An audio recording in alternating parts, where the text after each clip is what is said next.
Well, I guess that means we're ready to go. All right. A good evening to everyone. I'm Steve Benjamin, Mayor of the great city of Columbia, and it's my pleasure to welcome each and every one of you to our very first session as we start this virtual series exploring the book, The Color of Law, A Forgotten History of How Our Government Segregated America. As we will discover throughout this series that will lead us well into the first quarter of next year, The Color of Law recovers a forgotten history of how federal, state, and local policy explicitly segregated metropolitan areas all across this entire nation, creating racially homogenous communities, neighborhoods and patterns that obviously violated the Constitution and will require remediation by thoughtful policymakers. It's important, obviously, even more important, the time in which we live right now, as we deal with some of the the greatest pandemic since 1918, the greatest economic challenges, certainly in an election year since the Great Depression, and these incredibly challenging discussions we're having as a community around social unrest, unlike anything we've probably had since 1968. It serves as proof that that the future is indeed subjective. It is what we make it.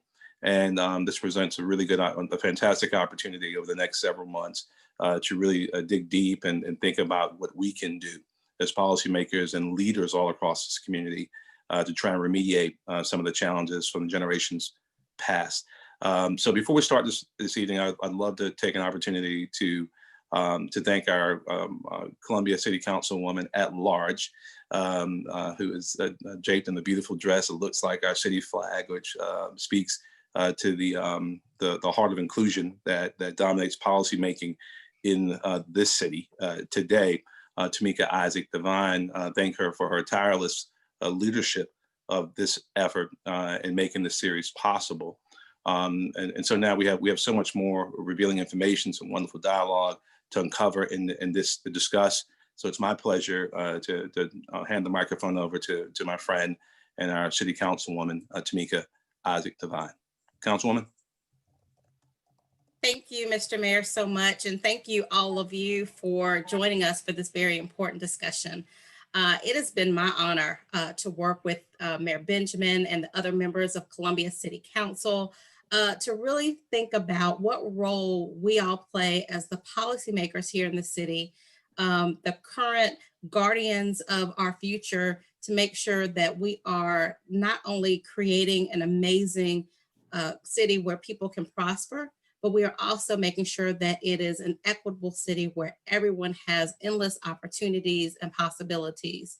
And so it is my honor to be here and to think about the role that we all play in making Columbia the greatest city in the country and in the world, and making sure that we are being true to where we are in the present, but understanding our history as we move forward to create a more equitable city for the citizens of Columbia. So the purpose of this discussion will be really to explore the concepts, as the mayor stated, that are presented in the book, The Color of Law, but also understand the role that government has played in creating the city that we currently live in, and then collectively figure out what is the present and the future for Columbia for all of us. It is funny because as I was talking to folks about this conversation and the book, this book is not an opportunity, or is not meant, this discussion is not meant for us to sit here and say, and be mad at the city or really get angry about our past, but to honestly and courageously confront our past and understand what those things that this city, this county, this state, and this nation did to create the Columbia that we live in and love now, but also recognize that there are opportunities for all of us to be part of creating a collective and inclusive city where we all can prosper. And so this discussion is meant to be thought-provoking, it's meant to be intriguing, but it's also meant to provide us a framework for discussion as we move forward. The mayor has already started a very engaging conversation here in the city that we talk about inclusion and equity. And so after this series is not meant at all to be a one and done or the end of the discussion, but is merely a kickoff to a discussion that we'll all be a part of to talk about our city as we grow. So it is my honor to introduce our moderator for the evening, someone that I've known for many, many years, and I think cannot think of a better person to be part of this evening and to kick us off in moderating, and that is the Reverend Warren Bolton. Warren is a native of Columbia, and he grew up in Edisto Court community and is the youngest of 11 children. He attended the Perrin Thomas School in the Taylors neighborhood and graduated from AC Flora High School and then the University of South Carolina. While attending USC, Warren worked for the Columbia Housing Authority, and in 1986, he began working as a reporter for the Columbia Record. Later, he served as an associate editor of the state newspaper's editorial board, where he wrote columns mostly about local government and politics, along with race and social justice. Warren has received various South Carolina Press Association awards, including being named Editorial Writer of the Year and Columnist of the Year. He was selected as one of 12 honorees to be included in the 2010 AT&T South Carolina African American History Calendar, and currently he serves as pastor of the Mount Zion Baptist Church in Camden and a communications liaison at the South Carolina Department of Health and Environmental Control. So it's my honor to thank Warren for being part of this conversation and welcome him. Thank you so much, Mr. Bolton, and I will kick it over to you right now.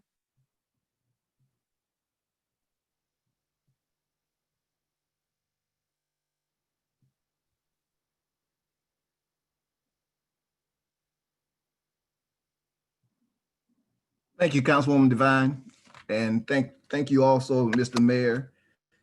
It's a pleasure to be here this evening. And as Councilwoman Devine said, I'm Warren Bolton, Edisto Court, born and bred, just minutes from downtown Columbia. And it's a pleasure to be with you this evening. And just want to thank you for joining us. And thanks to all the partners who have worked so hard to pull this exciting series together for us. Over the past 60 years, so much of the landscape of downtown Columbia has changed, often at the expense of historic communities that were adversely impacted by redlining, urban renewal, redevelopment, and federal programs. We're here this evening to hear from people who experienced these policies firsthand, as well as people who have challenged and examined the consequences of these policies in their work. Although tonight's conversation focuses on a selected group of Columbia communities that were dramatically impacted, we're mindful that there are many more histories and communities that require further documentation and investigation.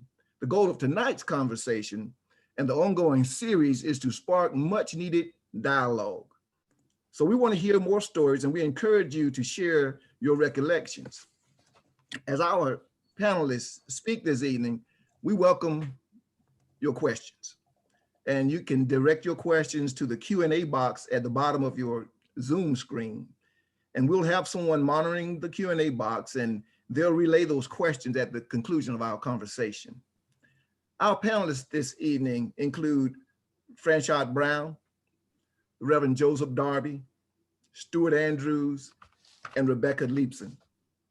Attorney Franchot A. Brown was born in Columbia. His family resided in Alameda Court, Waverly, and Lincoln Park. He graduated from Booker T. Washington High School and obtained a Bachelor of Arts degree from Howard University and his Juris Doctorate from the University of South Carolina. Mr. Brown has been deeply involved in civic, political, and social life here in the Midlands and across South Carolina. His activities in the fields of social justice and civic engagement include serving as the founding president of the Columbia NAACP Youth Council, running a summer voter registration drive to register Black citizens, and organizing the Citizens for Fair Housing, which led to the integration of apartments and neighborhoods in Richland County, and also the integration of the YMCA system in the city of Columbia. In 1969, he served as president of the Neighborhood Protective Association, which strongly opposed the routes that were selected for the Northeastern Freeway, today known as I-277. He's worked as an attorney for legal aid service, served as chair of the Columbia Citizens Advisory Committee for Community Development, and as a commissioner of the Columbia Housing Authority. He also is a longtime member of First Nazareth Baptist Church, and a bridge in Columbia was dedicated in his honor in 2014. Reverend Joseph Darby also is a Columbia native, and he grew up in the Wheeler Hill community, where he attended St. James AME Church. And St. James continues to worship now in the Wheeler Hill community.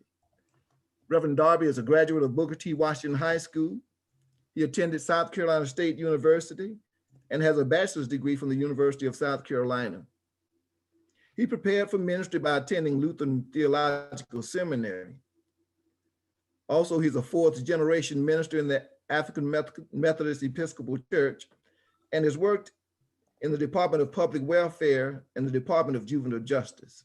He has served as the first vice president of the Charleston NAACP and the South Carolina NAACP. He has been recognized by the South Carolina Black Hall of Fame and the South Carolina African American History Calendar. Currently, he is pastor of Nichols Chapel AME Church. Stuart Andrews is a partner with the Nelson Mullins law firm, where he's a founder and former leader of the firm's South Carolina Healthcare Group. He designed and was the first coordinator of the group's nationally recognized pro bono program. He also has been the leader of the Nelson Mullins Corporate Tax and Securities Group. Stuart received his undergraduate degree at Erskine College. After studying at the Princeton Theological Seminary, he received his law degree from the University of South Carolina.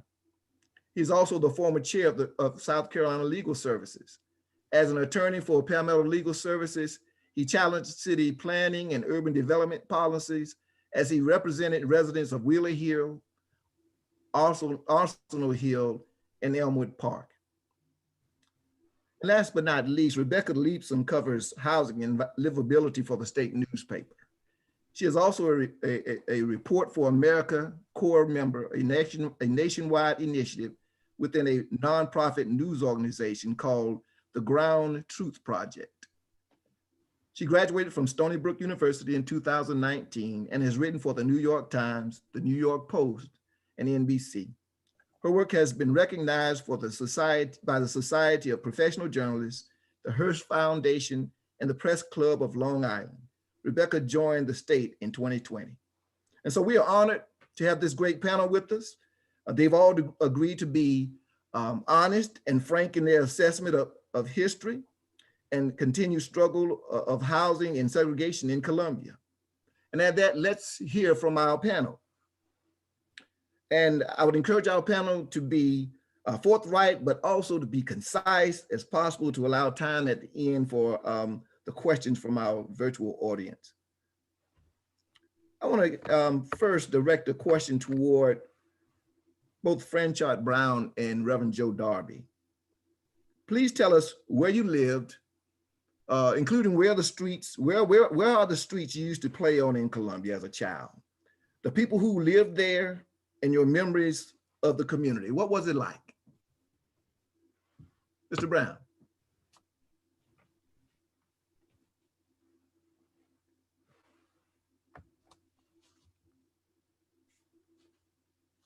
We'll need you to unmute yourself, Mr. Brown. Okay, now, can you hear me? Yes, sir. Okay, I apologize. First, I wanted to thank Tameika Devine for the work she's done to help the partners to get together and to put together these sessions. Also to congratulate the greatest mayor in the United States, our mayor here in Columbia, Benjamin. We're so pleased to have him because he's not a caretaker mayor. He's an innovative man doing great things for Columbia, which is fantastic. When I was born, my family lived in Alabama Court because my family came here from Jacksonville, Florida in 1939. And believe it or not, there were very few houses in Columbia that had indoor plumbing. So we actually moved into Alabama Court because my godfather was in charge of Alabama Court. I'm just telling you the truth. And so he got us a place over there because it had indoor toilets and indoor bathrooms. But from there, we moved to Gervais Street When we moved to Gervais Street, it was a 2-lane street. It's not the 4-lane street that we have today. It was a 2-lane street and had to be widened. And I was there doing that widening of Gervais Street, including putting back the big black library down on Gervais Street, which is now where the Masonic Temple is located, pulling our house back, and all the houses had to be pulled back to widen Gervais Street. Waverly community where I lived had the doctors and the lawyers and all of that in our neighborhood. And Waverly Elementary School is where I went to school, and Booker T. Washington High School is where I went to high school, not too far away. But Columbia was a nice, pleasant city.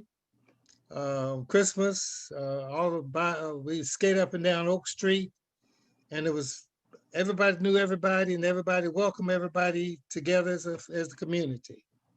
That was the Waverly I grew up in. From there, I moved to Eau Claire, where I presently live, and it's ward from Ward 9 now to Ward 19, Ward 9017, I'm sorry, 709, Waverly, to, I think it's 7, to Ward 19, where I live now in Eau Claire. And of course, I've been busy and all over Columbia and South Carolina, as you very well know. That's basically my background, Warren. Right, thank you, sir. Reverend Darby. Yes, let me add to what Attorney Brown said and thank Mayor Benjamin and Councilwoman Devine for this opportunity. I spent the first 12 years of my life on Wheeler Hill, 1520 Wheat Street, which is today the address of a University of South Carolina basketball court. It was a viable, it was a stable and economically diverse community. You had teachers living next door to domestic workers, and it was a mix of owner-occupied and rental housing. Wonderful place to grow up. There were 3 churches on the hill. There was St. James African Methodist Episcopal, Antioch Baptist, Jones Memorial, which used to be called Jones Chapel, African Methodist Episcopal Zion Church in those days. Of those, St. James is the only one that's holding out, and now it's dwarfed by some of the houses that surround the church. Had a wonderful childhood on the hill. Laid on Wheat Street, Catawba Street, Henderson Street, Rice Street, some streets that are not there anymore since they reconfigured the area.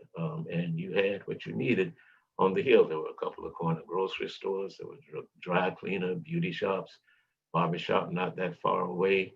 The schools are on Wheeler Hill. I attended F.C. Benson Elementary School. I attended Booker T. Washington High School.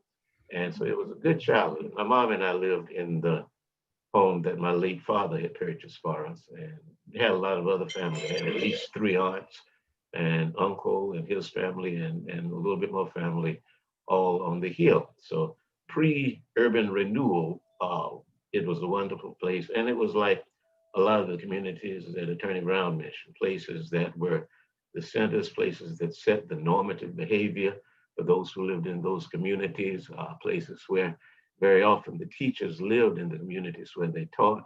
So they had a vested interest in the well-being and the success of the children in that community, and related in a way that some educators no longer relate. But it was a good place where everybody looked out for each other. When we left there, we went over off of River Road near Roosevelt Village School. Thank you, sir. And Reverend Darby, I want to ask you to continue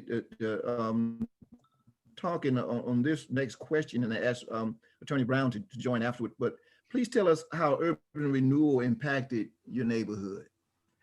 Urban renewal literally gutted Wheeler Hill, and it was an intentional and racially tinged act.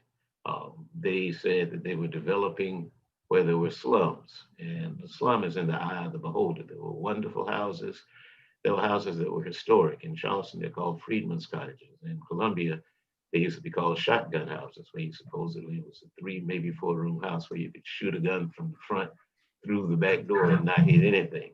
And it's where some folks still have the expression of going up in the house and back in the house because of those days. But urban renewal changed all of that. I still remember when I was at F.C. Benson Elementary, coming home from school, and there was this big sign right past the railroad tracks on Pickens Street announcing an urban renewal project. And I asked my mother what that was, and she said that means white folk want the property, so they're going to take it. And that's basically what happened. They started on the farther side from Pickens Street from the University of South Carolina campus. Just left large gaping holes of vacant property in that area, came on across the other side and started going after more owner occupied, and very literally made it an untenable place to live for a lot of people. There were some folk who were owner occupied that they treated gently, including my mother and a couple of other of my kinfolk. And they decided ultimately to leave, not only because they were getting pressure, but as one of my aunts said, this is not the same hill that I knew. The people are gone, more and more people are gone, and it was a years-long process of gradually decimating a community. So it devastated that community, and it devastated in a way that has changed that community. If you go on Wheel Hill today, it is an upper middle class, maybe a little bit beyond upper middle class enclave. I think with about 16 units of promised public housing. It was a place where a lot of value, a lot of culture was lost. And I mourn that value every time I go on the hill and eat at what's now a restaurant that used to be Copeland's grocery store. I remember what it used to be. Thank you, Reverend Darby. Attorney Brown. Unmute yourself.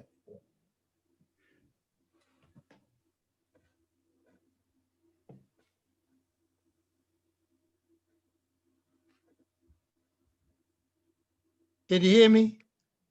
I can hear you now. We can hear you. Oh, I'm sorry. I was asking, was I supposed to see Reverend Darby on the screen when he was talking? Because I was looking at you. I thought he was supposed to come up. I'm just asking, that's all. But I you don't know heard who's him, in. right? Say it again? Did you hear him? I heard it, but I didn't see him. I didn't know. I didn't know. I thought maybe when I've been on other Zooms, when the person's talking, they come up. I'm just seeing you. I'm hearing him, but I was seeing you, but I thought I was supposed to see him. Yeah, we're not seeing him this evening. And Okay. I'm not as That's good fine. as he is, but hope I'll do. Well, let's put it this way, Warren. I mean, we were segregated. When we came along, we were completely segregated. Whites didn't know blacks. Whites went to white churches, went to white schools. We had white parks, black parks. We had to fight for everything we wanted in the black community. We had to fight to get us a Drew. Oh, there I go. We had to fight to get us a Drew Park with a swimming pool. We had to fight to get a swimming pool. We had to fight to open up Valley Park, which is now Martin Luther King Park. It separated the white neighborhood to the south, I guess, from the black neighborhoods to the north. Right in the middle was Valley Park. Yet whites could use Valley Park, we couldn't use Valley Park. And if one of us ran across Valley Park, they'd chase us to the other end of the park. So there's a lot taking place in the city that we're growing up in that needs changing completely. And we welcome change. We welcome positive change. We welcome urban renewal. But we didn't know that urban renewal was going to end up taking our valuable homes and properties and turning them into valueless homes and valueless properties, because after urban renewal came through, there was very little left. Very little money was paid to the owners of black properties in black neighborhoods. There was initially there was no relocation assistance monies paid to them. In other words, you took what they gave you and you left the best way you could to go to wherever you could go. That's how we were treated. And when we fought against 277, they were actually developers were developing homes in the path of 277 and selling them to unknowing persons in the black community. They were selling houses they knew was only going to survive less than a year, because 277 was going to come straight through and take those houses. And those people thought they were getting a nice brand new house to live in, and they were just getting a temporary home to live in until they were approached to tell them know that the eminent domain was going to take their property. That's the kind of thing we had to deal with all throughout the city in every different way you can think of. We had to fight everything. Nothing came to us easy. Nothing came to the black community easy. Nothing came to us easy. Everything had to be fought for. And we had friends in the white community and the Jewish community. I admit that. And they did as much as they could, but there's a lot of social pressure placed on them as well. They couldn't do as much as sometimes their heart wanted them to do because they would be considered nigger lover or whatever you wanted to call them in those by taking up with some of our causes. So basically, that's Columbia. That's the Columbia I was raised up in, and that's the Columbia we had to change.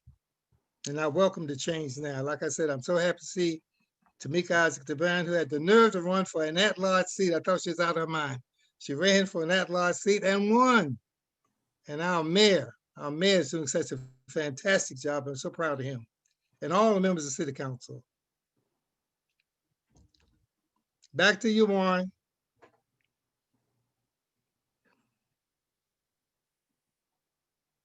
Warren, you need to okay, there you go.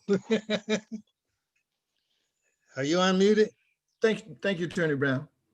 I want to bring in now Attorney Stuart Andrews, who, as I noted earlier, challenged city planning and early urban development policies as he represented residents of Wheeler Hill, Arsenal Hill, and Elmwood Park. And Attorney Andrews, I want to ask you, talk about how the communities and their advocates came together to resist these policies. What did they do? What was that like?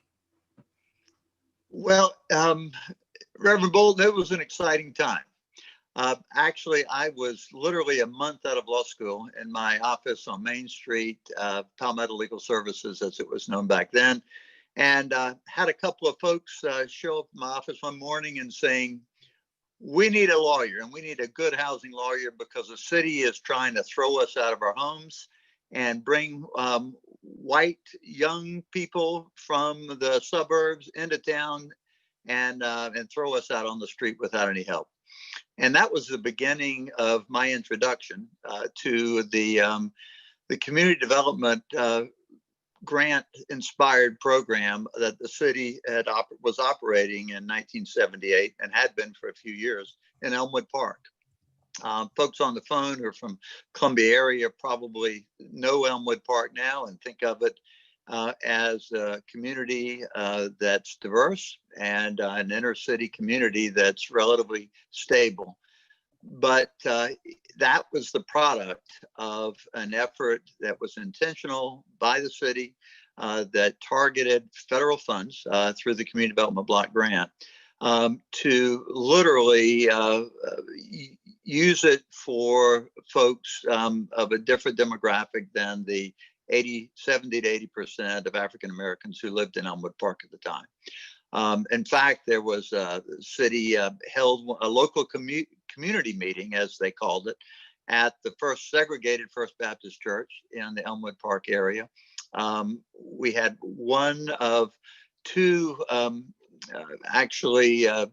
nuns who came down from Boston just the prior year to work in Southern communities as part of their mission.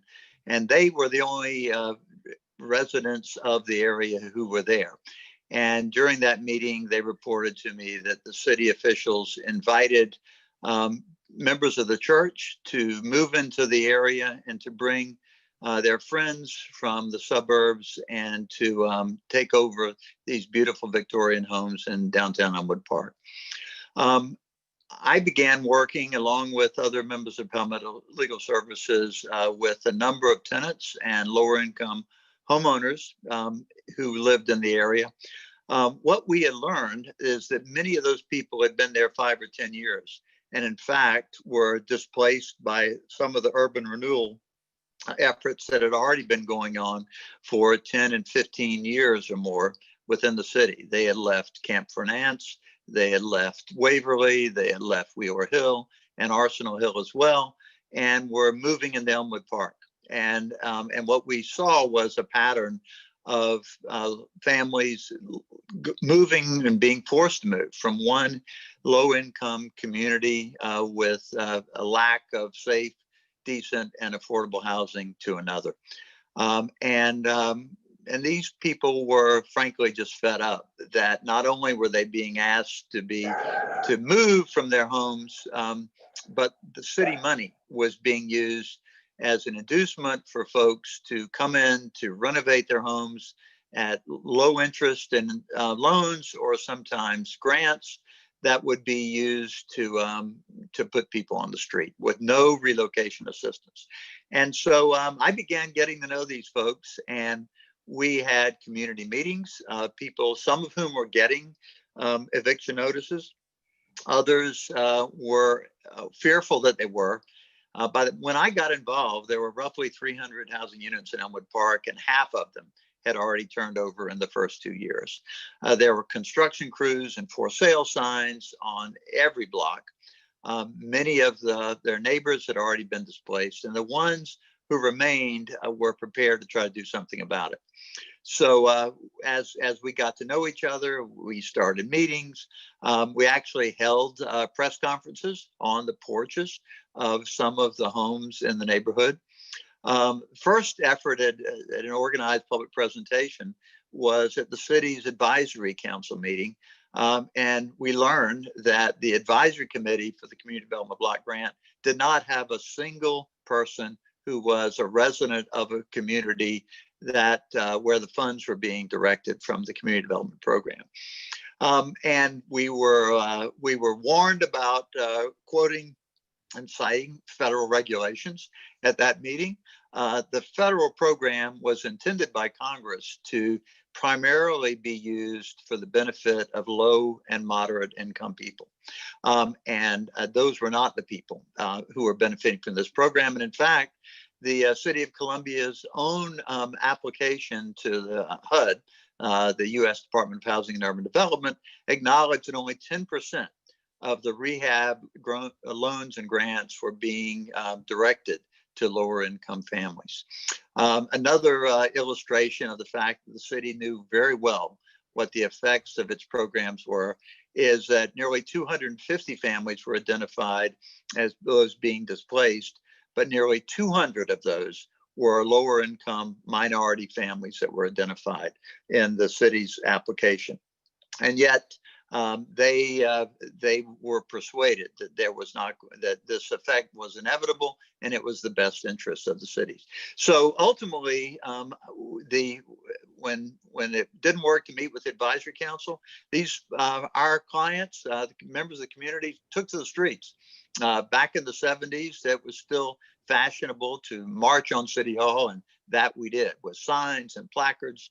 And had a press conference at the steps of City Hall, attended a city council meeting, and that began the communications where city members of city council began to take us seriously.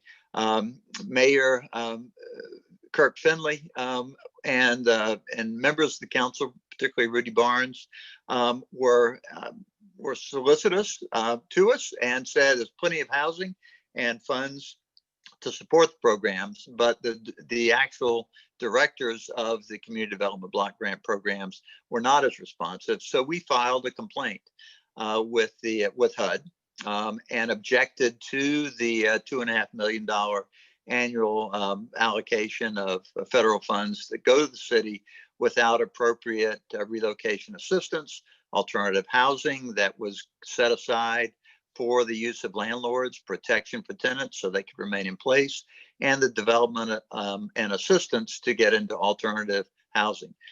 Public housing, as both I know Franchot and Joe are aware, was really unavailable. 2,000 folks on the waiting list. The city had a vacancy rate of less than 1%. And so there just were no places for these folks to go. And yet the purpose of the program that was recognized was to use federal funds to incentivize private renewal, gentrification, as it's generally known, of not only Elmwood Park but other areas of the city. But yet the city at the same time said, well, it's private development. We can't control it, and we can't do anything beyond our program to assist tenants. So it was a very unsatisfactory process. Ultimately, HUD did require the city to provide relocation assistance in the form of prohibiting displacement. That was a direct impact of loans or grants. The problem was that so much of the displacement had already occurred, and it was actually being affected largely by the private market that was responding to the investment of federal and city funds already. So that's largely what we did in Elmwood Park. I've probably taken up too much time, but lawsuits and other federal administrative complaints were we filed concerning Wheeler Hill and Arsenal Hill as well. I want to thank you for sharing that, Attorney Andrews, and want to get Attorney Brown or Reverend Darby. You all want to jump in here and share a little bit about what the communities and advocates did to resist these policies? Well, I joined in Reverend Darby. I recall going up to Wheeler Hill, standing in the driveway of Fannie Phelps Adams, who lived on Wheeler Hill and was the assistant principal for many, many years at Booker T. Washington High School. In fact, she walked from her home on Catawba Street to Booker T. Washington on good days and actually walked to work. But I recall having a press conference in her driveway about this group that was coming through acting as though they were an official state agency. It was the South Carolina Development, whatever, I can't recall the name of it, but they acted as though they were state authorized and exercising eminent domain to purchase these properties off of Wheeler Hill. And a lot of people really thought they had official authority to do this. They had government money, but using it to allow a masquerade to take place where private developers were really purchasing this property. As you can see now, and Reverend Darby can further, more in depth explain how the big houses sitting on Wheeler Hill now were not there during our day. And they were only put there because this group came along and pretended as though they had the legal, lawful authority to purchase these properties and purchase them and turn them over to private industry or private development. And that happened not only on Wheeler Hill, but many other places as well. Wheeler Hill is a real classic example of that. The fraud, there was actually a fraud against the people. And I stood up there and fought against it. And of course, I don't know what we accomplished, but we at least brought some insight to this problem that was taking place. And of course, we exposed them, and I think it's probably slowed it down from continuing because it sort of stopped after a while. I request Reverend Darby to join me on this because I know he was up there at the time. Yeah, well, I was in the 6th grade back then, so I wasn't that great an advocate. But that experience and the Book of Washington experience, there are a couple of things that shaped me into the loudmouth, knowing preacher that I am today, particularly Booker T. Washington. For those who didn't grow up in the community, Booker T. Washington High School was a strong school, first Black school, if not in the Midlands in the state. It was the first school to be officially accredited, Black or white, by the Southern Association of Colleges and Schools. Strong school, good graduates, wonderful reputation. But in 1972, there was a school board elected under the banner, I'm sure Attorney Brown remembers it, Deadline 72. And their expressed desire was to slow down desegregation as much as they could. A part of that also was doing away with solid Black schools so that those solid Black schools would not have new white students. And they closed Booker T. Washington in 1974. I was one of those who fought hard to stop that from happening, but that fell on deaf ears because it was a different time. The city council did not look like Tameika, Isaac, Devine, and at that time, it was a totally different group. And that group was just determined that they were going to take Booker Washington, and they did. And they simply completed a self-fulfilling prophecy. If a school is near a thriving community and you gut the thriving community, you can justify closure by saying, even though students came from all over the area, all over the Columbia area, to say, well, the community near the school is no longer there, so we can sell this to the University of South Carolina too. And they, made some very nice statements that were nothing but statements. They engaged in what I've learned to call Black mitigation over the years, that we're gonna do what we wanna do with this Black community, but we'll find some nice crumbs to give you. And we'll sing Kumbaya and everything will be all right. And it's not all right. Right, period. Yeah. Reverend Bolton, let me just add a little bit, if I could, to the Wheeler Hill experience. In the late 70s, early 80s, I represented. Mr. Dave. Hello? Right here, we can hear you. Yeah, good. Sorry. 9 families from Wheeler Hill, and it was right at the end. And to build on what Attorney Brown said, it's the Carolina Research and Development Foundation, a private nonprofit organization that was functioning as an agent of the University of South Carolina, was acquiring properties and did that. And Franchette, I'm sure that's what you were referring to throughout the. That's correct. That's correct. That's correct. Yeah, Steve. yep. Throughout Wheeler Hill, and was invested not a dime in these properties that they held for 10 or 15 years. So they became a slumlord, essentially, and held the property, collecting rent, and that ultimately forced folks out with 30 days notice, and then tore down their homes. And one after another, that's the way that the final housing was destroyed. I got involved there, probably long after Reverend Darby left. But it was the families who were the last remnants of the community on Wheeler Hill. And the Public Housing Authority, in kind of an effort to atone for the cities and for the universities, particularly pretty damnable management of that community, put up 16 units of public housing, and which didn't begin to account for the hundreds of families, of course, that were evicted and whose homes were destroyed in the 60s and through the 70s. Thank you, sir. Thank you, sir. Rebecca, you've come to Columbia and the state newspaper and kind of jump right in and covering housing and livability.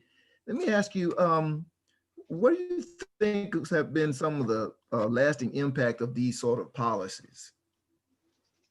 Right. So, I mean, what we've seen unfold in Columbia has happened across the country, whereas in the past, wealthier families wanted to settle down further outside of the city centers. Now everyone wants to live near downtown. And so what we saw, what Mr. Brown and Mr. Andrews are describing happening in neighborhoods like Arsenal Hill and Wheeler Hill and Elmwood Park, that's starting to unfold in other neighborhoods as well. So it's spilling over into places like Waverly, Edisto Court, even Arthurtown.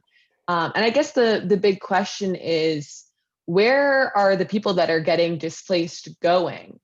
And so a lot of them are being pushed further and further to the outskirts of the city because no one wants to live on the outskirts anymore. Everyone wants to live in the inner city, I guess. So think of the developments we see over by Two Notch Road and Broad River Road in North Main. Think of those apartments. Many of them are in horrendous shape, and there's all sorts of potential safety violations there. They're not well maintained by their landlords. And on top of that, they're also far from public transportation and other important resources like groceries, city services, and healthcare. So that's been one impact. One important change I think that's taken place over time is who is moving into these gentrifying neighborhoods. Whereas the displacement that Mr. Brown and Mr. Darby were trying to fight against was largely driven by these middle-class white families who were attracted by government urban renewal programs. Now, students are a big driver of gentrification. As we see more and more students coming to the city to attend the University of South Carolina, landlords are taking notice that there's a demand there, and they realize that students are willing to pay a much higher premium than a lot of other families that are traditionally from these neighborhoods. And students also don't care as much about the conditions in their apartments. So they're an easy market to target. Another important point I think that a lot of people I've spoken to have expressed is that it seems like investment in neighborhoods only occurs once gentrification starts to take root. So whereas people can spend years trying to get roads paved or streetlights added or attract small businesses to the area, people say that that only happens once the original residents are moved out. And so for neighborhoods in the city that do still have large minority populations that have not yet been the target of gentrification, residents are facing all sorts of disparities because of that lack of investment. So for instance, there was a study published earlier this year from a Washington think tank, and it basically analyzed different health data in formerly red line neighborhoods across the country. And one of the things that they found in Columbia is that residents who were living in historically Black neighborhoods, they had much higher rates of certain chronic diseases like asthma and high blood pressure, hypertension. And this was much more prevalent in areas like Waverly or Celia Saxon than in places like Rosewood or Wales Garden. One thing that I found really shocking was that in one section of the city that they studied, which included parts of Celia Saxon and Edgewood and Booker T. Washington, life expectancy was actually 12 years lower than the national average. So this lack of investment is literally shortening people's lives. So all of this is to just say that a lot of people want to see change in historically Black neighborhoods. They just want to make sure it's being done in a way that benefits the people who are from there, and that the neighborhood doesn't just improve once the original residents are already forced out. Thank you. Does either other panelists have anything to add to that in terms of the lasting impact of these policies? Oh, yes, I definitely do. Yes, sir. The lasting impact for Wheeler Hill was a total change in Wheeler Hill, and the cooperation that Stewart and Attorney Brown referred to is the heart of that. At some point in time, Carolina decided they were not going to develop on the far side, and they staged a large and elaborate ceremony on the front of St. James AME Church to say that they were going to make it a neighborhood again, that development group. And they made a point of saying that anybody could move back, but that they would give special preference to folks who left the Hill and who wanted to come back to the Hill. And that was celebrated until the land prices were announced. And the land prices were more than a modest home that most folks could afford at that time. And so it was like, yeah, if you got the money, you can do it. So the result is you've got a Wheeler Hill that doesn't look like the Wheeler Hill I knew. You've got a Wheeler Hill full of very large McMansion-sized houses. And you have the lingering hypocrisy of 16, as I said, affordable housing units, and that promise that was just basically an unfulfilled promise. And what that's caused too, particularly for those of us who grew up on Wheeler Hill, is not a lot of goodwill with the University of South Carolina in some respects. And I say that as a Carolina graduate. I also know that 4 years before, about 6 years before I graduated, if you were Black, you could not walk across the fraternity quad. If you crossed the campus, you had to stay on the streets. You remember that, Warren? You get kicked off the campus. And so that combined with the Wheeler Hill, combined with Booker Washington, I've spent 2 years at State. I got my degree, bachelor's undergrad degree from Carolina. But for a long time, I don't do it as much anymore because they've tried to make amends in some areas. But for a long time, if someone would ask me where I got my degree, I would say, I'm a graduate of the University of South Carolina, but I'm an alumnus of South Carolina State University.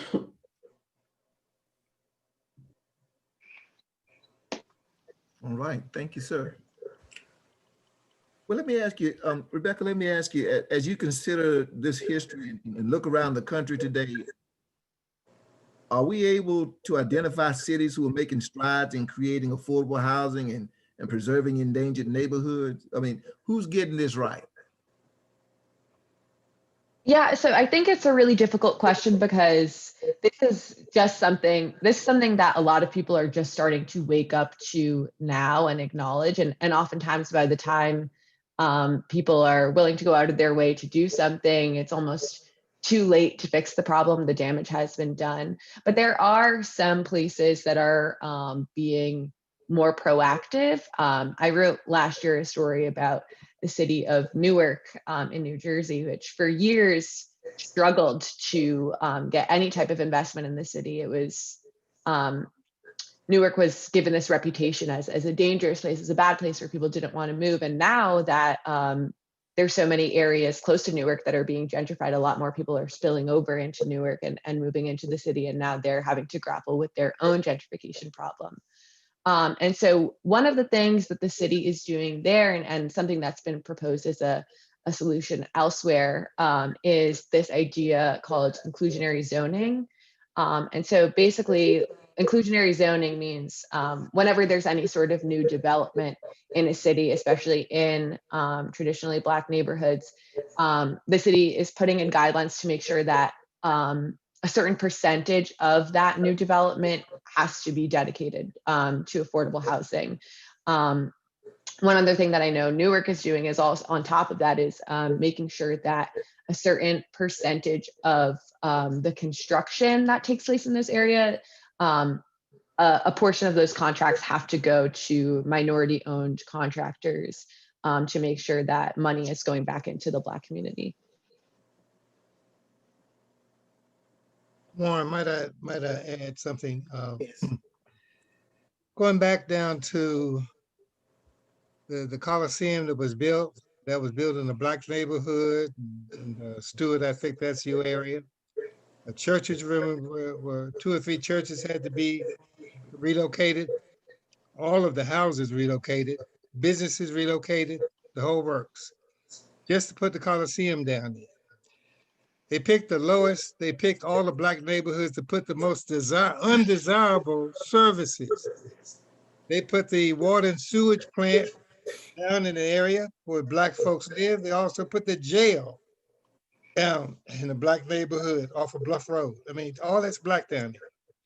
So they find the cheapest, they lower the value of property in the Black neighborhood so it's easier and cheaper to buy those properties and use them for undesirable state services, because no other white neighborhood would put up with it. So they have no choice but to dump them in on us because we don't have the ability to fight them.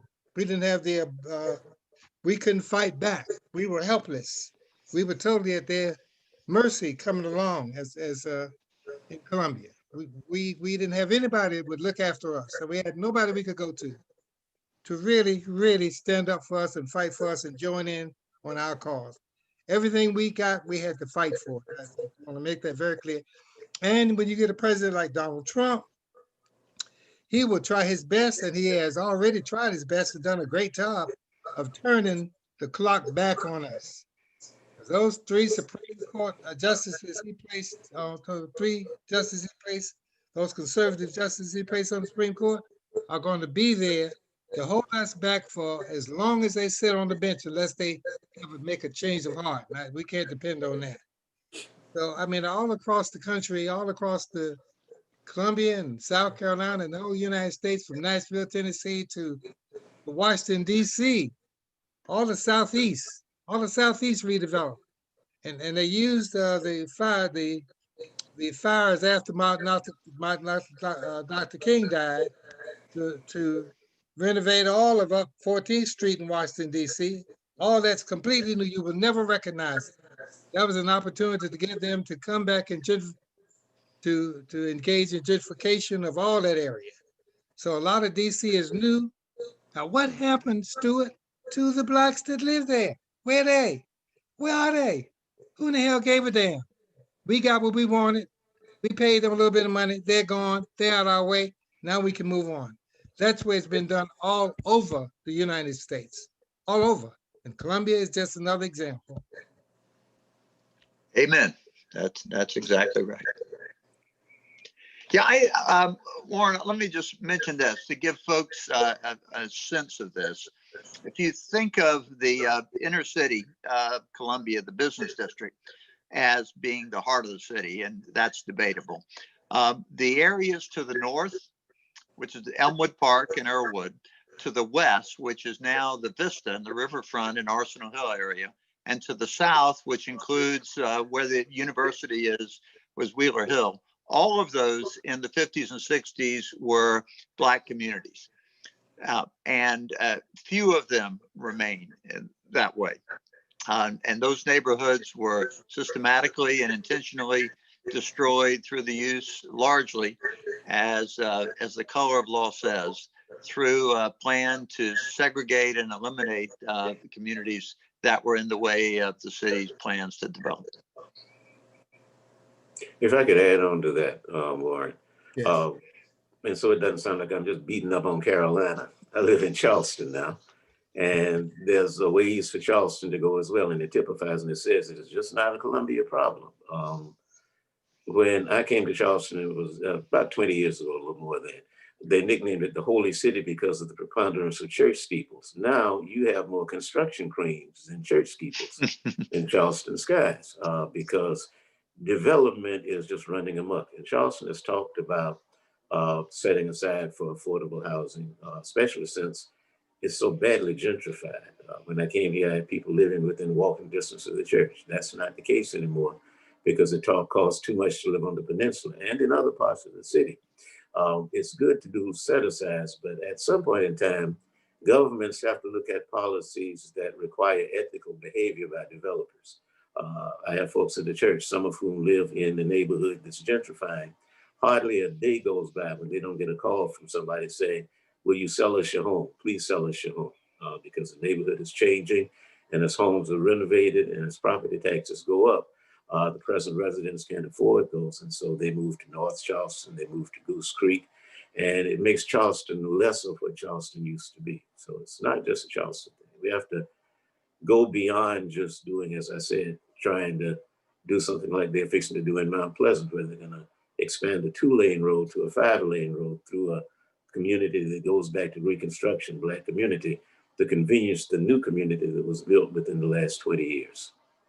That's not a good thing. I want to thank you all so much for joining us this evening. It's just been such an enriching conversation thus far. I want to shift a little bit now. I know we have a good bit of questions from our virtual audience, and we want to take an opportunity to hear some of those questions from some of those who joined us this evening. And so I'd ask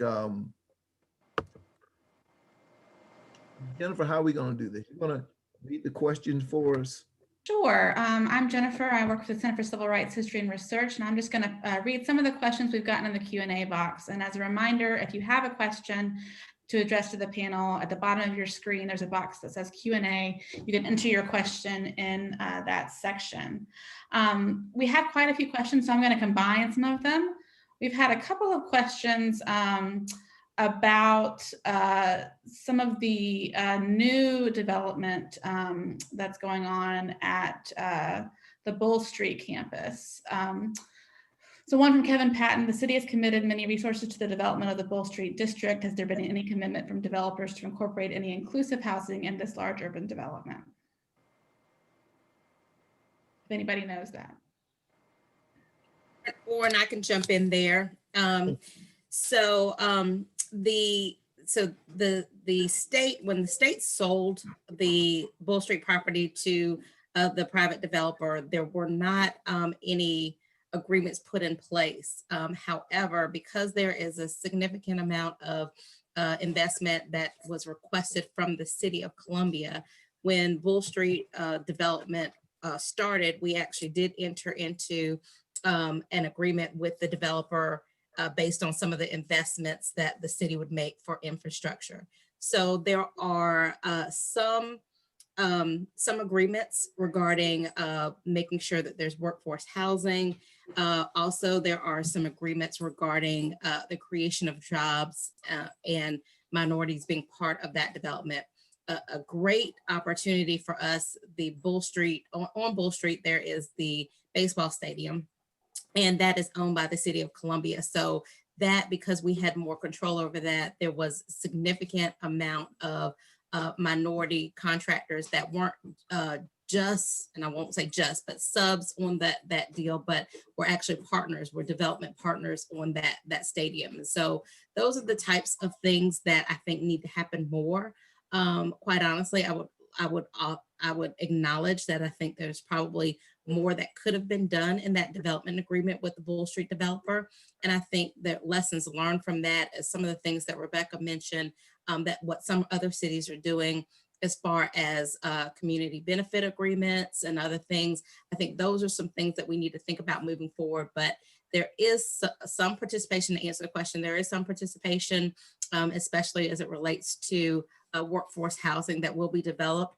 But because it's a private developer, the city was a little bit limited on what we could mandate because we are not jointly developing that. If we do some zoning, inclusionary zoning and some things, it won't matter if the city is doing an investment. We can probably have some of that authority. So that is something hopefully will come out of this discussion. Thank you, Councilwoman Devine. What's our next question? Okay, another one that I'm combining from a few different people, but it's about other Columbia neighborhoods. So how can we prevent the same results we saw from the gentrification of Wheeler Hill and other historically Black communities in Columbia from happening in Gonzalez Gardens and in Allen Benedict Court? Are there any measures that we can use to ensure that goals of economic equity will be ensured? Lauren, all our neighborhoods need to be organized. Every neighborhood needs to be organized. Organized with members of that community meeting. They should not shun young people. We have a tendency to push them to the side. It's not fair. You've got to include all of your neighborhood, all of the pieces and parcels of your neighborhood together. You need to organize and you need to meet regularly, share what's going on in your neighborhood, protect your neighborhood, make it better, not allow others to come in and make it worse. Do what you need to do to make sure that you maintain the values of your properties and keep your communities as a safe, decent, and sanitary place in which to live and enjoy and work and play and whatever you want to do. That's the biggest thing we need to do, is to make sure that we're on top of things in our own neighborhoods. Please do that and you'll solve a lot of problems.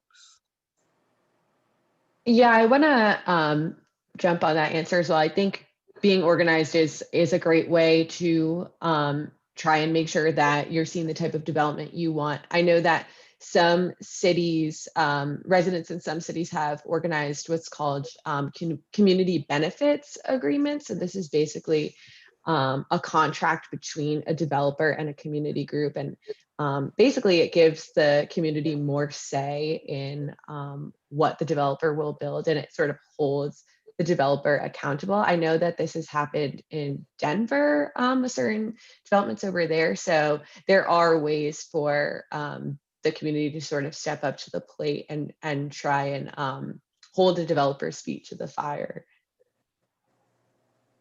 What I'd like to add to that is to suggest that if the city has not already created a structure to that would support the organization of discrete communities, that it should do that. Every community organization needs the kind of resources that the city could help provide without directing them in any regard. And it would be a resource that would more than pay for itself by communities being enabled to take responsibility for their own futures, and not only as it relates to city programs, but as Rebecca said, to organize with private developers as well. I think it's real important that with the thoughtful leadership that we now have in the city, that's different than what it was 40 years ago, that the city recognizes that small investments in communities can result in major private development.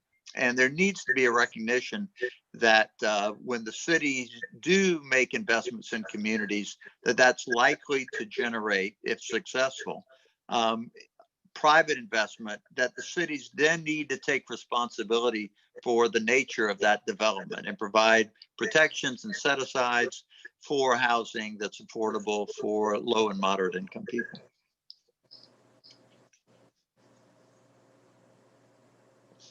And might I add that in our neighborhoods, we need to include all the churches, all the principals, administrators of our neighborhood schools. In other words, we need to take the whole neighborhood geographically, look at it, all of the entities inside that neighborhood and pull them into a meeting, organization, so that we can all keep up with what's going on. And we can head off a lot of problems that way, Stuart. A lot of problems can be diverted if they're caught in time. Like you could have an impact on, like my church, First Nazareth, when we built our new church, we put into the contract with the general contractor, he had to have 40% minorities. He had to do that if you wanted to keep our contract. If you do that, you're getting somewhere. You can hire people in your neighborhood. You can make sure that they have a job and they're qualified for the jobs. But if you don't do that, he's going to build, he's going to bring his people, and you're stuck. You end up with a building, but you had no participation in that building and no money was earned by your neighbors and your friends from that building. You just ended up with a building. But if you had input, you can make sure that contractor specifies that he's going to hire 40% or give you the authority to hire some particular people, then you can get somewhere and you can make your neighborhood a better neighborhood. Thank you, Attorney Brown. What's our next question, Jennifer? We have a question from Allard Alston. Attorney Brown, I think you mentioned this briefly, but can you talk a little bit more about the battle over I-277 and the lasting impact of its route? You're muted, Mr. Brown. We felt initially that 77, or well, that's the Northeast corridor, was being routed through the Black neighborhoods. I mean, let's face it. I mean, these are engineers at the highway department. They can send this so many different ways, but instead it was directed at us straight through the Black neighborhood. We even looked at the map and we could show where they could either go another way on some existing streets and not tear up the neighborhood, our neighborhood, like they were getting ready to do. So, I mean, we really caught the devil with that. But the end product is, as I mentioned to you, the properties, people's houses were, the land that the people's houses sat on were sliced down to very little left for them to enjoy it. They didn't take the house. They took so much until it lowered the value tremendously to their house once the highway was built.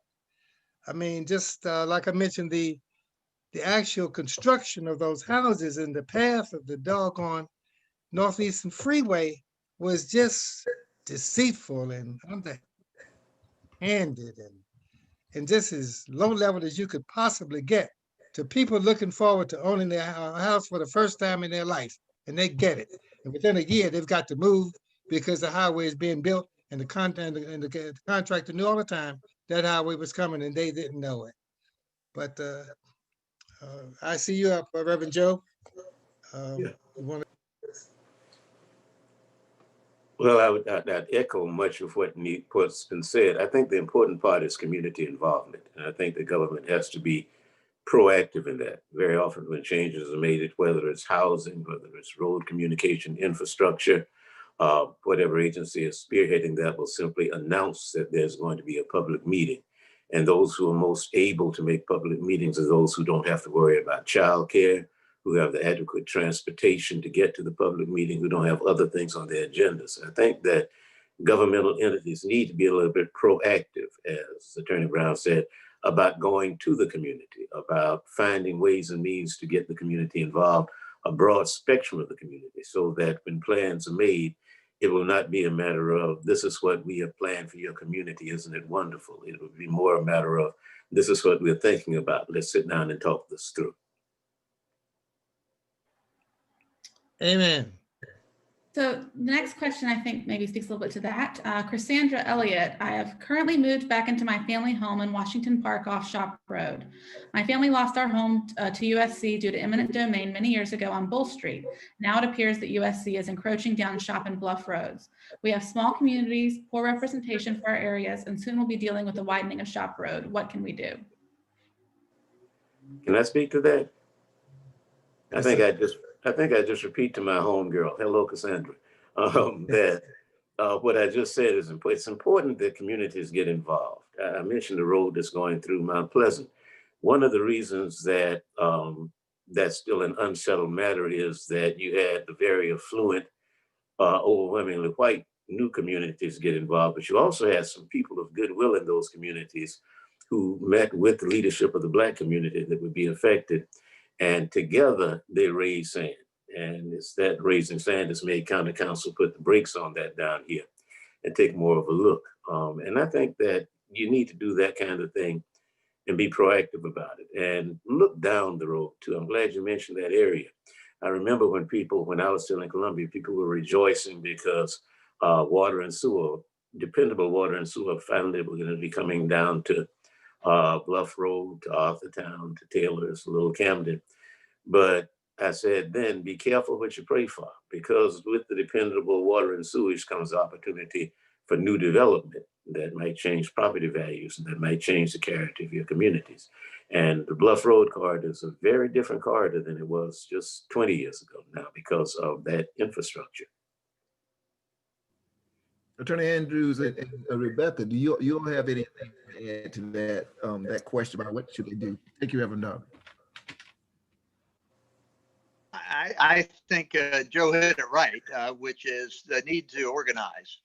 And the only thing I would add to that is part of that organization is take advantage of the single member districts, both for the city and the county. They're individual members of city council and county council who run for office in that district. And after the community gets organized, develops its voice, they should, among the first things they should do is begin to communicate with their public officials about what their expectations are and how they need to be protected.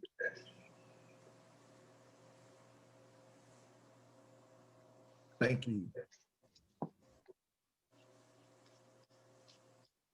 What's our next question, Jeff?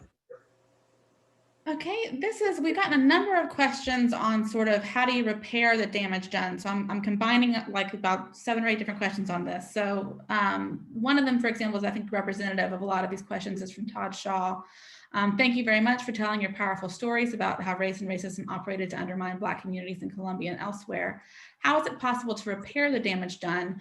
Is it possible to repair the damage done from segregation, urban renewal, and gentrification? Another one of the questions references some of the resolutions passed by the City Council in Asheville. Jason Darby asked about Asheville as a possible model. So if the panel can speak to how do you repair damage done? I'll let somebody answer Jason Darby's question.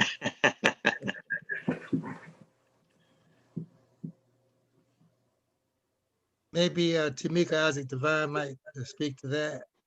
I don't know. That sounds like something she might be able to address. Stuart, I don't know. Can you address that? Well, my thoughts are that in the same way that the Richland County Council is beginning to explore affordable housing policies, that the city needs to do that as well. And rather than do that separately, I believe that the Columbia City Council and Richland County Council should undertake a joint plan to develop a citizen-informed plan with regard to affordable housing that will begin to address. That's not the only element by any means of it, but it'll begin to address the chronic shortage of housing that exists within the city. As Rebecca pointed out, for 40 years, there has been a movement pushing lower income minority members of the greater Columbia area out to the burbs, where there's no, where the jobs don't exist in the same degree, and where there's little or no effective public transportation. And so there needs to be within the city the development of affordable housing opportunities.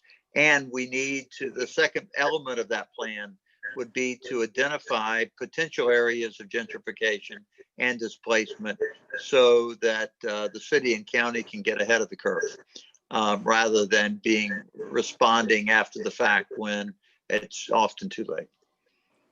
I think One too. thing that I've seen happen on a smaller scale in other places, although this is more of a band-aid than a larger fix to the problem, is there are a lot of nonprofit developers who are building affordable housing in now gentrified areas, and they're giving preference to people who originally lived in the neighborhood. So if you apply to live in one of these low-income units in these developments, and you're born in that neighborhood, or you were forced to leave, they're helping those people to come back. And I know that in Edisto Court, which has not totally been gentrified yet, there is a nonprofit sort of mixed income development going up there, and the developer has pledged that they want to make an effort to help people who had to move from Edisto Court for various reasons come back there and take space in these units for people with who are living at like 80% AMI or who need more affordable housing.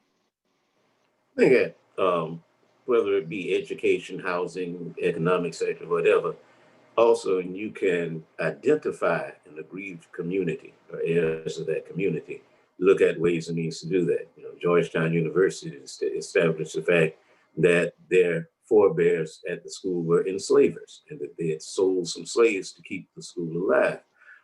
One of the steps that they took was to identify descendants and to offer scholarships to those descendants. When you can identify descendants, if you're talking about housing, there's an established group of folk who live on Wheeler Hill. They're still in Columbia, I believe, a Ward 1 association that covers that area down around Assembly and Blossom Street that used to be housing. When you can identify an aggrieved group or their heirs, then you can look at ways and means to cure that. Thank you. Before we go to the next question, Jennifer, let me ask now, we've primarily identified residents and the government as being key to responding to this, but who else should be at that table helping bring some remedy in addressing this issue?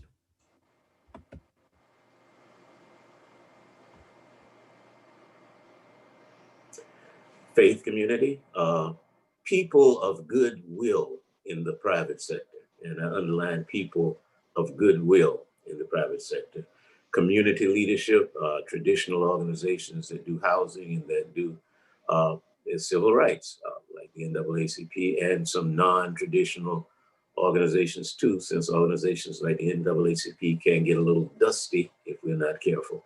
I think you bring folks who also are speaking up and are active voices today so that you can get new ideas and you don't keep recycling the same things and getting the same answers.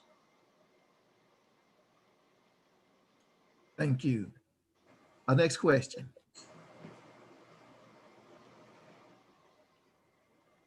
Sorry, I was muted again. So let me see.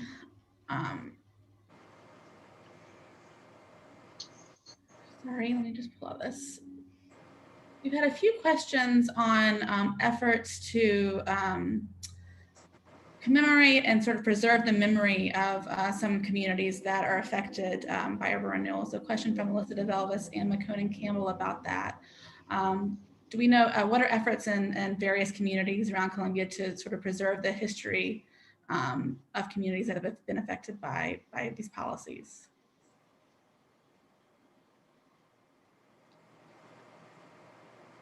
Jennifer, I can jump in a little bit, and I think Reverend Darby mentioned the Ward 1 organization.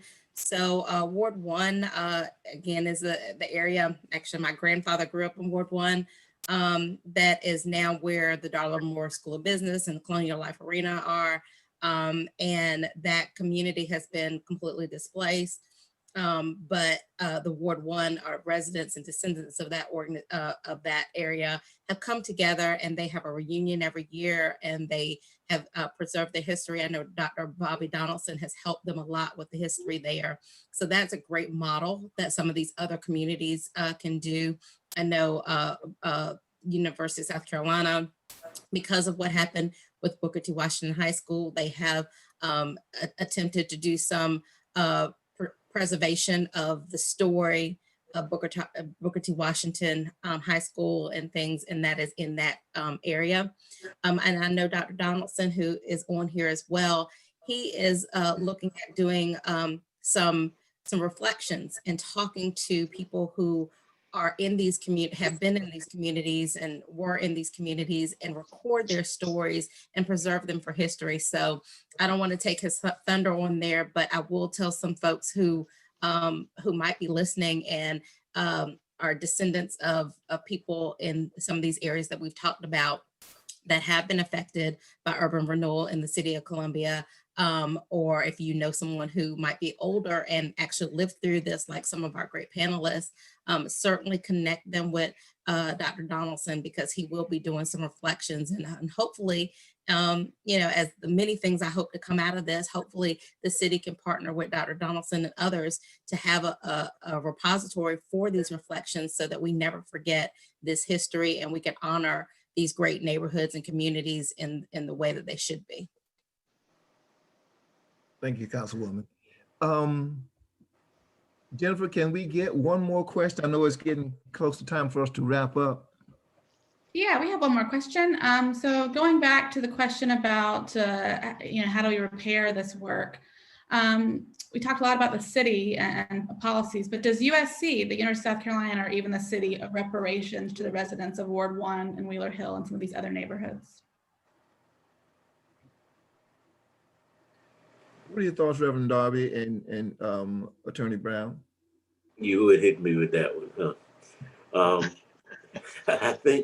I think that Carolina would do well. And, I've given Carolina a hard time tonight, and some of that's deserved, but they have taken some steps. They did renovate Booker T. Washington Auditorium. They looked at doing some other things. Dr. Donaldson has done an excellent job at Carolina in making sure that the school is responsible. I think it would be nice if, in accordance with what Dr. Donaldson is doing, if there would be some kind of a group, and it might already be in existence, that meets quarterly and talks about ways and means to do that, so that you could have folks not just responding to a question, but sitting down and coming up with a comprehensive way to do that. Something similar to what the councilwoman talked about with Carolina, and maybe with some other entities in Columbia as well, to preserve that story with those who have a vested interest and still are around to have a vivid memory of that history.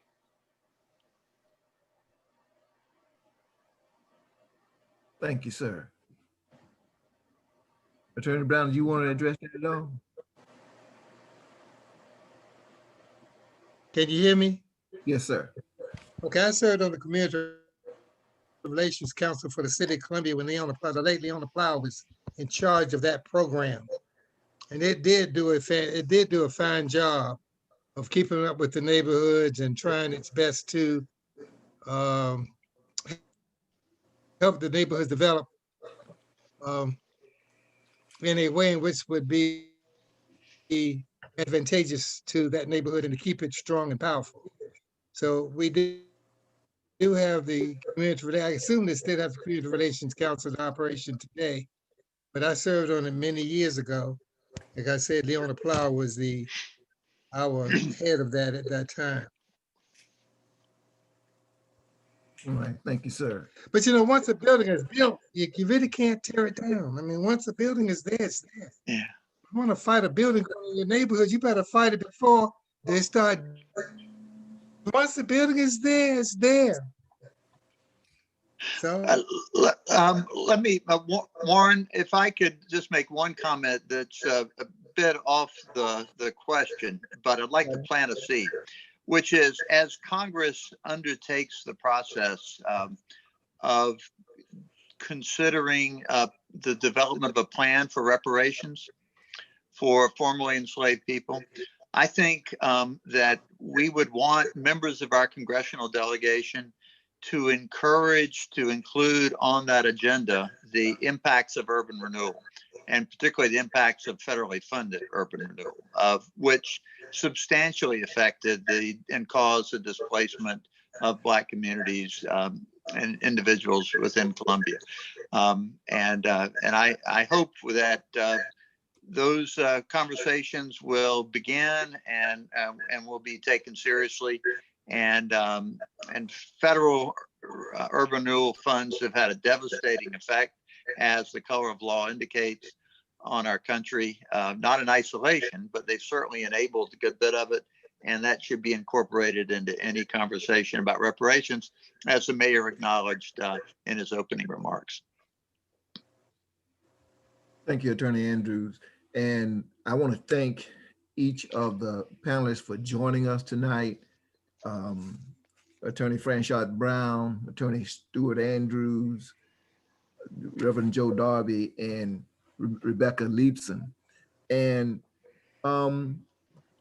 just before I want to get ready to turn this back over to Councilwoman Tameika Isaac Devine, just before we do, sitting here listening to Reverend Darby and also Attorney Brown, and I hear the passion that you all have, and just wanted to ask y'all to take a minute or two and riff for us for a minute, dream a little bit, and tell us what could have been if the effort was made to preserve these communities and give them what they needed to survive, rather than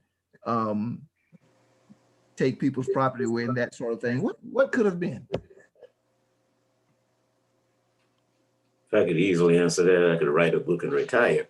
But I think what could have been was a different attitude to the community. We had the opportunity, particularly in the 60s, when the civil rights legislation was fresh and new, when there was the kind of passion you see in a post-George Floyd moment, to do some things that were concrete and not just conversational. And that lasted for the moment before we fell back. America has a habit of making a good step and then falling back, as we have in the last 4 years. I think that if we can build on the relationships we have, not wait until things are on fire, acknowledge what's been in the past, and then acknowledge ways that we can maintain positive things in the future, then we can effect positive change. Oh, Warren, let me I don't know if I can speak to that issue as well as I'd like to in a limited time, but I'd like to recommend to absolutely everybody on the panel, as well as everybody who's joining in, listening and viewing us today, about the ETV program that I turned on. I set it up to tape it. I'm glad I did. It's called Driving While Black. I don't know if any of you have already seen it, but I can assure you it is worthwhile for each and every one of you to see it. It's a 2-hour long program with no commercials. So get your popcorn and your Kool-Aid, unless you want to pause it, and listen to it and it takes you back to the slave ships right up to today. Very little is left out. It had me remembering things I had forgotten, things that I had participated in, right into that program. Nationwide, things were happening all over the country that were happening right here in Columbia, and it gave me a chance to look at all of that. So it's called Driving While Black. It sounds like a simple little name, but it uses the car to show you how the car has traveled through our histories right up to today. And you will not regret looking at that program called Driving While Black on ETV. So I urge everybody to take a look at it. And I'd like to conclude with those statements. Thank you, sir. And let me again thank everyone in our virtual audience for joining us tonight. And we're certainly grateful for you taking the time to learn more about this vitally important topic. And we're especially honored by this distinguished panel. And I know they could talk for hours. We don't have the hours tonight, but you all have enriched us. You all have taught us. And I think that you've created a thirst for more in some people. So I hope people will continue to learn more about Columbia and some of the memories you shared and the history of housing in the Columbia area. And this is just the beginning of this series. There's much more to come. It's certainly been my pleasure to be a part tonight. And we will now conclude with some closing remarks from Councilwoman Tameika Isaac Devine. Thank you so very much, Reverend Bolton, and thank you for being our moderator for this evening, for this very powerful discussion. I couldn't think of anybody else who could kick us off for this series but you, and I appreciate you so much. I also want to echo and give my thanks to our esteemed panel, to Reverend Darby, to Attorney Brown, Attorney Andrews, and Ms. Libson. You guys did not disappoint. I had very high expectations for this evening, and my expectations were exceeded. This has been an amazing conversation. And like I said at the very beginning, this is just the beginning. I know that there are a lot more questions that we didn't get to. There are a lot more that we can delve into these topics, and we will do that over the next month and a half. But even after the next month and a half, it goes to what Reverend Darby just said is, then what? We will not have a conversation and then it just stops. We have to act. We have to make some changes, and we have to understand where we came from in order to preserve our present and make sure that we have a future that is equitable. So I thank you guys so much. Just a couple things in closing.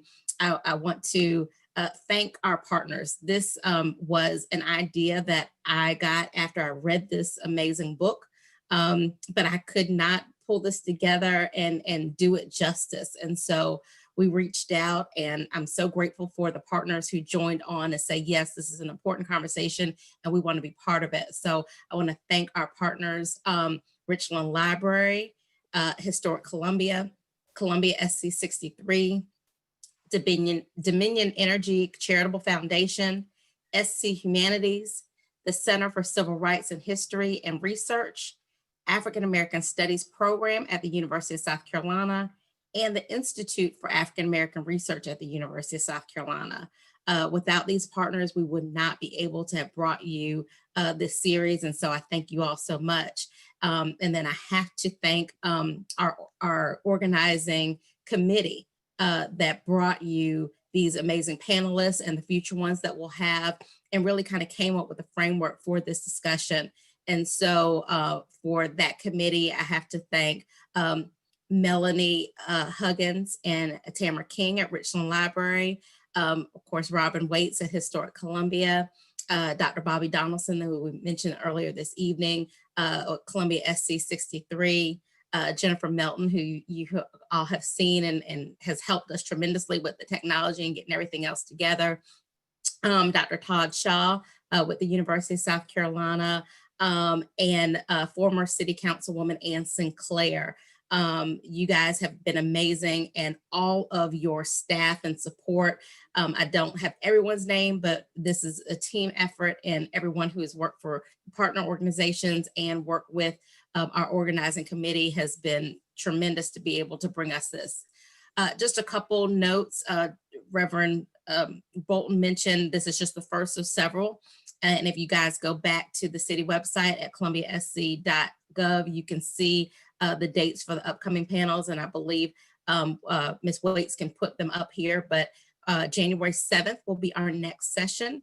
And in that session, we're going to talk about the effects of redlining. It was alluded to this evening, but the effects that of these policies we are experiencing today with health disparities. And Ms. Lepson mentioned the study that was done previously about health disparities and life expectancy based on redlining. But we know we have educational disparities. We have economic disparities. I know there was a question in the chat about the wealth gap and investment. And so we will talk about all those things in our second session on January 7th. We have another amazing esteemed panel. So I ask you to please go and make sure you put that on your calendar and join us again, and share it with your friends and your neighbors and your community members to be part of that conversation on January 7th. And then lastly, I just want to mention, Ms. Libson mentioned about sometimes when people find out or realize the history, it's too late to do anything about it. And we certainly don't want to be there. I think it's been a long time since these policies were put into place. And so it will not be solved and addressed overnight, but we can never believe it's too late to do anything about the negative effects of these policies. And so the City of Columbia, I think the mayor and his amazing leadership and the other members of Columbia City Council, you have a unanimous council bounded together to make sure that we're addressing these issues. And so earlier this year, the city commissioned an affordable housing task force, Attorney Andrews. So we do actually have one, and we are working with the county. Actually, County Councilwoman Allison Terratio is the liaison and serves on our task force. But we got an amazing task force that we've been meeting since June. And likely next year, we'll be making some recommendations to the mayor and city council regarding what we can do as far as affordable housing. We are also currently undertaking an equity and inclusion survey. The link will be up here at the end. And so if you've not taken that survey, that will be up through December 31st. So we're asking people to participate in that equity and inclusion survey so we can hear from you as our citizens about the city and what you believe we're doing as far as equity and inclusion, and so that we can make sure that we are taking into account your concerns and your questions and even your ideas on how we can be a more equitable, inclusive, progressive city. And so with that said, I want to again thank you guys for joining us. Encourage you to always reach out to me, the mayor, and other members of city council on any ideas or questions that you have regarding what we're going to be doing. But this conversation will be the kicking off point to, I think, some great changes and suggestions and policy recommendations that will be brought forward to the city as we move forward. So thank you for being here. You guys have a great night. Have a wonderful holiday, safe season. Continue to wear your mask, I have to say that, and continue to be engaged with us in this conversation, because the only way we're going to make the changes that need to be made is if we do what this panel talked about, and it be a collective community conversation, and we move forward together. So good night. Thank you so much, and God bless.